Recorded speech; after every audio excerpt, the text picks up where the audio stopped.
To continue, if suppose a company is having a sale of rupees 20 lakhs and the fixed charges with which the business is running amounts to rupees 2 lakh rupees. After deduction of all the indirect expenses like interest on loan and others, if company is making some profit, if the company expand its business and increases the this amount of fixed expenses from 2 lakh to 4 lakh, then what will happen? This expansion of business may be taking a new premises on rent, or maybe increasing the staff, permanent staff. Maybe the company will be going or on for a third shift in a day, so that the production can be increased so as the sales will be more. A company is getting an order from any country outside India, is also planning to increase its capacity so that the future prospects will be enhanced. In all these examples, the company is increasing the fixed charges. What it really means that once the fixed financial cost increases, it will eat out your profit, but it will expand your business as well. If, as we have discussed, I have sent you the snap of the formula. If percentage change in EBIT upon percentage change in sale, this is one way of calculating operating leverage. The degree of operating leverage is calculated as contribution upon EBIT. Don't leave the video lecture or the content just because I am telling you a new term. Just contribution is sales minus variable cost.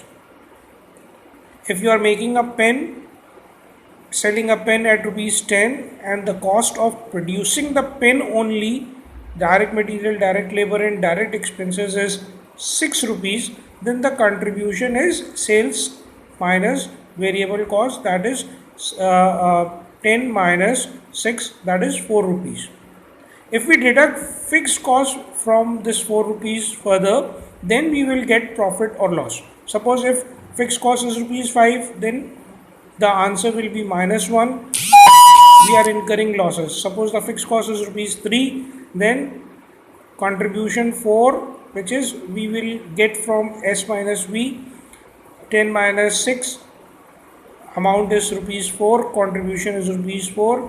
Then if we deduct minus 3 rupees as fixed cost, we will get net profit of rupees 2. So the simple equation is sales minus variable cost is equal to contribution. Again, contribution is also is equal to fixed cost plus profit. We can say the combined equation can be sales minus variable cost is equal to C is equal to F plus P. So we can in turn equate S minus V, sales minus variable cost, is equal to fixed cost plus profit. Actually, in your syllabus in AKTU, in MBA program, I have already told you many times that cost accounting is not there, and that's why there are certain good concepts that you never get chance to learn. So time and again I have included those concepts so that you get some idea as well as some interest, so that you may not miss the core concept that are interlinked. Now, in order to wind up the section of operating leverage, I must say that the company must have fixed cost which is beyond, which is within its capacity, not beyond its capacity.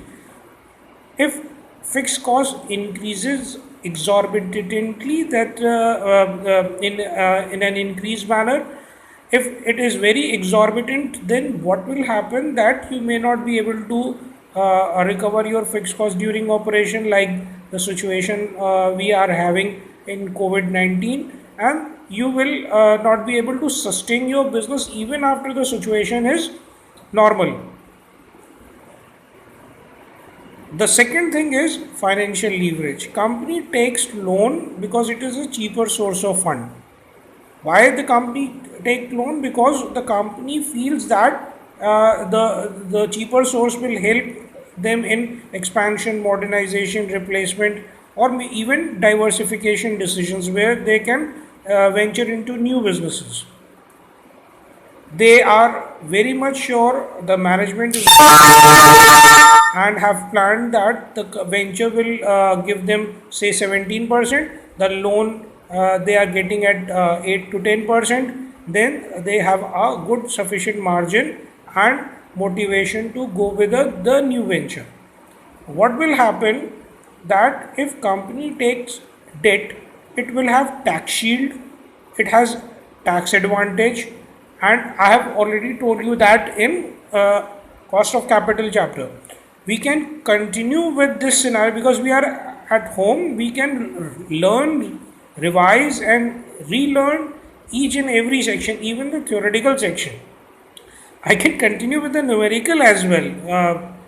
It is very easy. Just I have to place a page on the table, have to write, and I have to manage this phone camera on that particular page.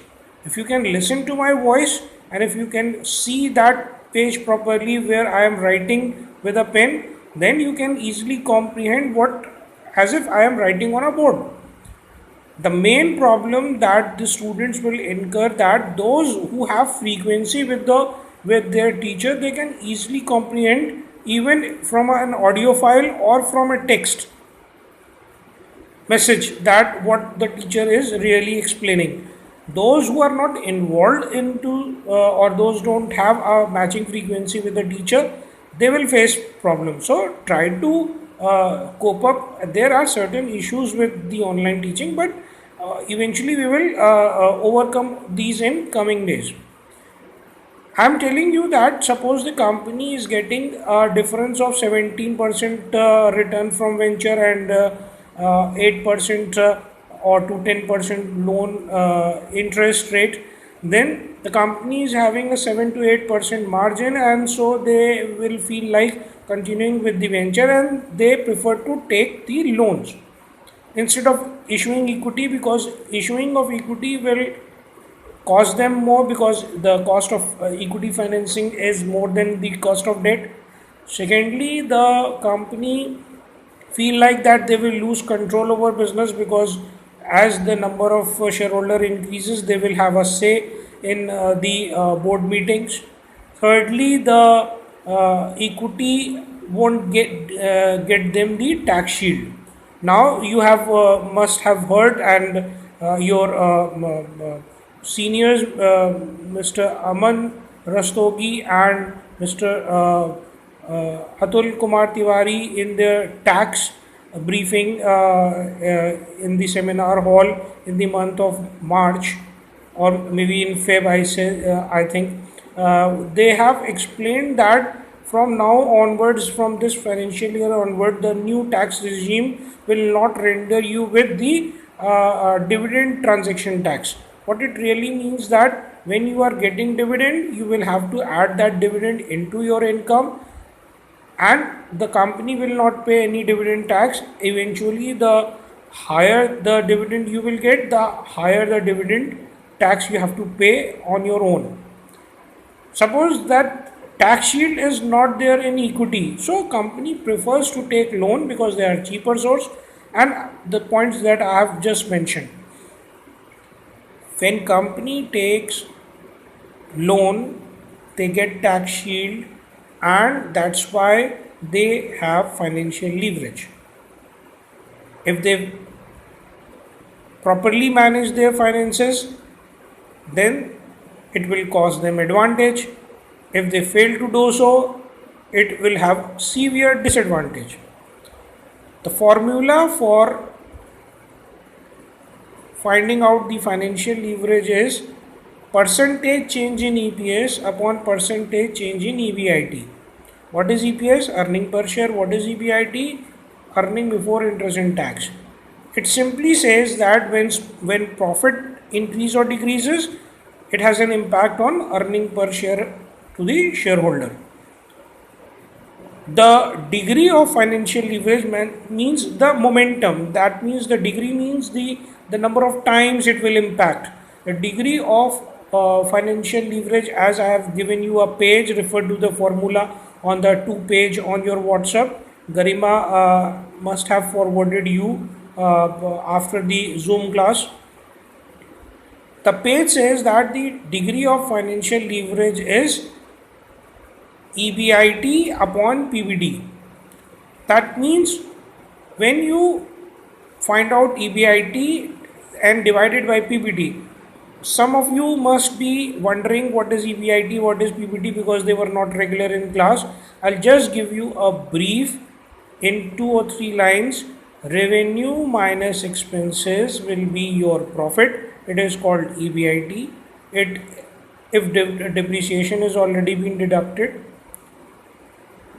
From this EBIT is earning before interest and tax. First you deduct interest, then tax will be paid to the government. What is left is profit after tax, which is known as PAT. Learn these terms. And after PAT, you pay preference dividend to preference shareholder. If there are no preference dividend, there will be no preference dividend paid. So entire left amount will be for the equity shareholder, and they will get this as their net earning. This amount after paying to preference shareholder to the equity shareholder will be divided by number of equity shares holders, not holder, number of equity shares, because one person may be having 5,000 shares. So it is divided by number of shares and not by number of shareholder.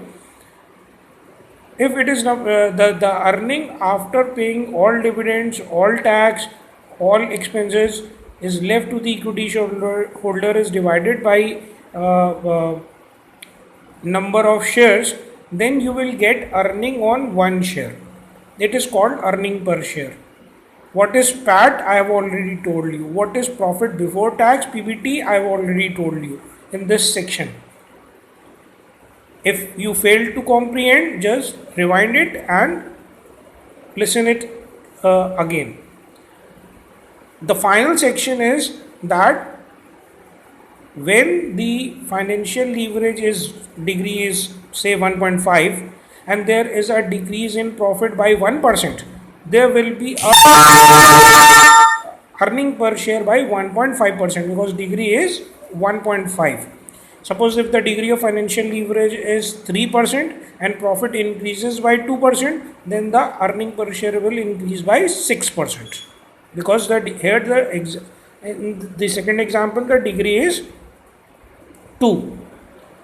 Now to comprehend the whole concept, it is a chapter of only 2 pages.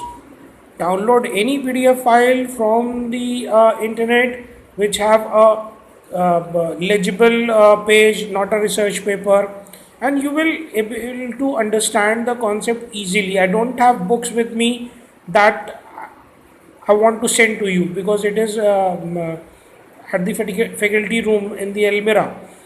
But as soon as you the good content, you can go through the internet, read any good PDF from the internet and ask me about any doubt that you have. But what is the gist of this paper? The company have 2 kind of things to manage: fixed financial cost and fixed financial charges, like interest. They have to maintain a balance between operating leverage and financial leverage.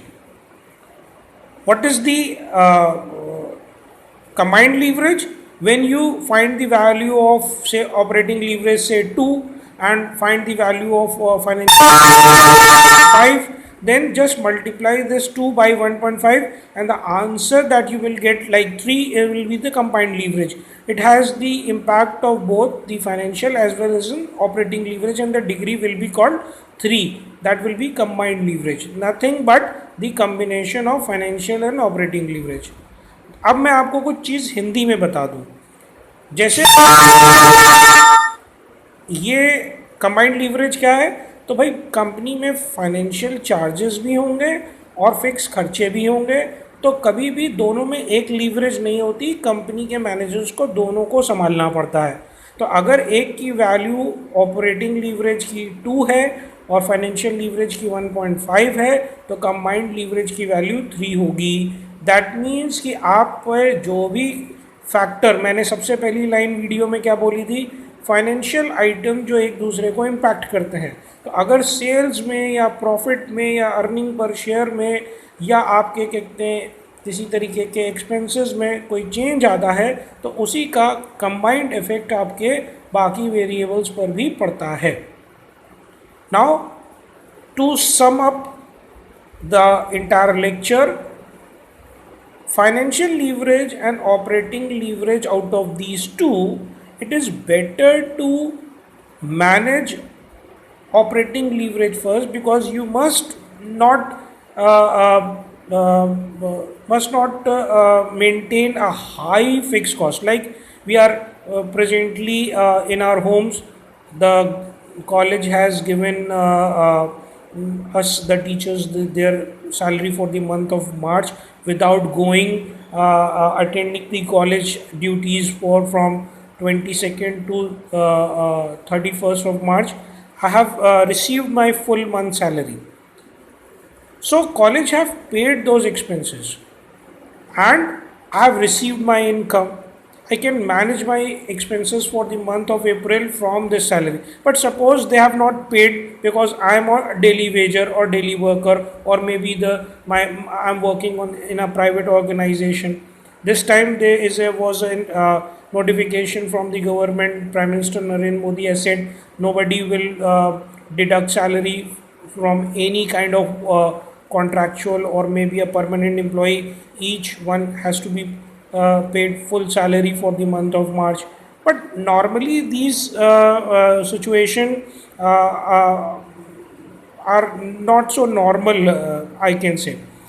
Today in today's newspaper I have read that just in 14 days Americans have lost around 7.7 million jobs.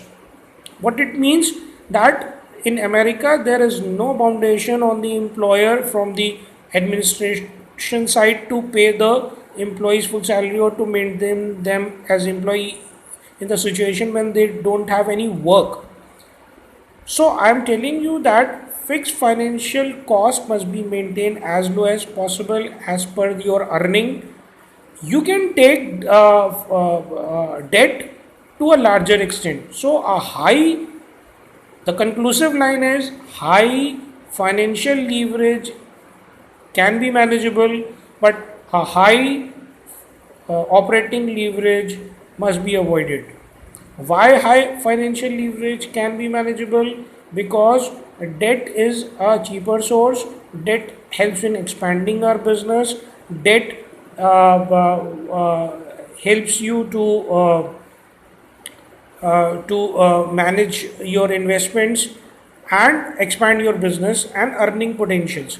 So high financial leverage can result in better future cash flows, better earning in futures. So and once they are paid, the business will flourish even more. So the conclusive line is that you have the financial manager have to maintain the balance between these two.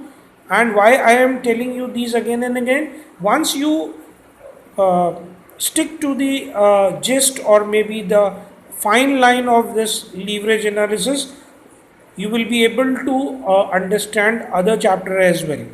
The second thing is that I have just presented my topic to a good reputed university and I have covered this topic only on Skype, and they have praised me a lot about this topic. They have uh, asked me to present any topic of my choice in just while conversing with other details about my academic and professional qualification. Just because I was ready with this topic, I was able to say please them with my performance. So those who are planning to appear for any interview, maybe in academics, in financial institutions, or other, or maybe for your company placements interviews, try to learn things from the concept point of view and not from the examination point of view. One thing I would like to add at the end, I think I'm telling you the right name, Shivangi Gupta. Give her a good round of applause. Send her a clap emoji from WhatsApp, because from past 10 days she is writing notes for you all. We were discussing these things on phone, having conversation via different medium, and I think sooner or later we will be providing you the proper notes for financial management, but not immediately, because I have given you a book also. It is a good book. Down south they have using it as a module. Have already given you that particular book. Go through the chapter from book first and then rely on notes. We will be providing you notes only after a chapter is being finished on sufficient level, and I am satisfied that I have if I am able to provide you the theoretical as well as practical knowledge in terms of numerical also. Bye for now. Try to overcome the technological difficulties and come for class on daily basis on virtual manner, and maybe the lockdown situation will extend for the whole month, because the situation is not so good worldwide, and India is yet to see its peak for COVID cases in May. Government will not disclose you each and every detail on day-to-day basis. So try to gear up for your exam. Try to gear up for your CTs. CTs will happen. They will happen online. I have suggested a mode, and the VC sir has asked other respective seniors, teachers and professors to conduct a meeting. The meeting is tomorrow on or day after tomorrow on 7th, and on 7th they will decide the mode of your class test. So there is no escapism, there is no backdoor. You will have to appear for your exam, you will have to appear your for CTs, and the MCQ will be a probable option and presentation. So in both cases, presentation and MCQ, you have to have a thorough understanding of the topic. Bye for now.